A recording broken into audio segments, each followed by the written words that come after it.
In 1949, the American author Joseph Campbell's book, The Hero with a Thousand Faces, showed that different heroic stories in different cultures all share the same framework, which he called the hero's journey, and divided it into 7 steps. These seven steps can be distilled into 5 points.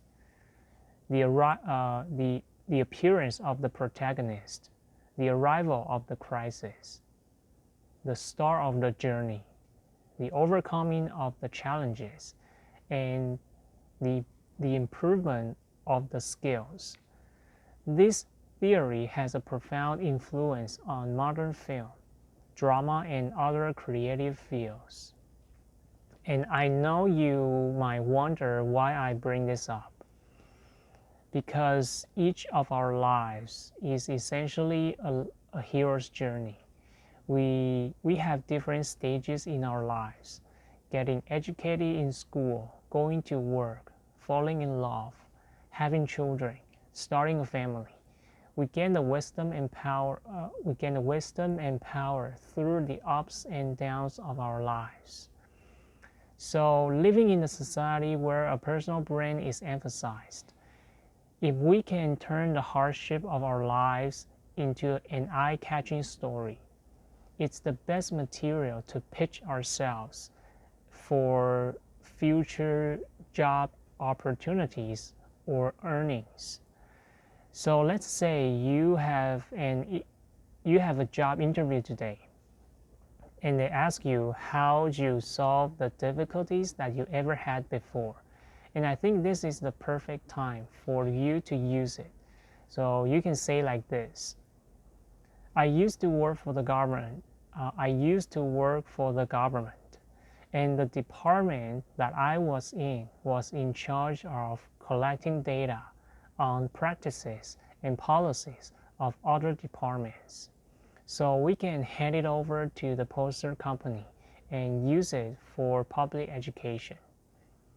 But other departments didn't understand that the most important principle for public dissemination is to keep it simple.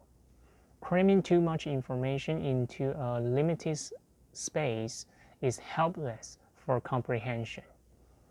So the communication obstacles lasted for months, not only causing the conflict between my company and the poster company, but also diminishing the impact of the dissemination. And I understand that in a large organization, departments of the same management levels have no power over each other. We can't ask them what we want. So I proactively reported the situation to the higher-ups and was allowed to offer some solutions at a high-level meeting, including limiting the amount of text and designing a standard format, so we can speed up the whole process. And this SOP is still available today. So as you can see, we can make listeners totally understand what we're capable of by turning how we overcome our life's hardship into a story, instead of just telling some empty expression. So I highly recommend that you spend 10 minutes a day recalling what you encounter and write it down. And I believe that's the best material for your personal brand dissemination.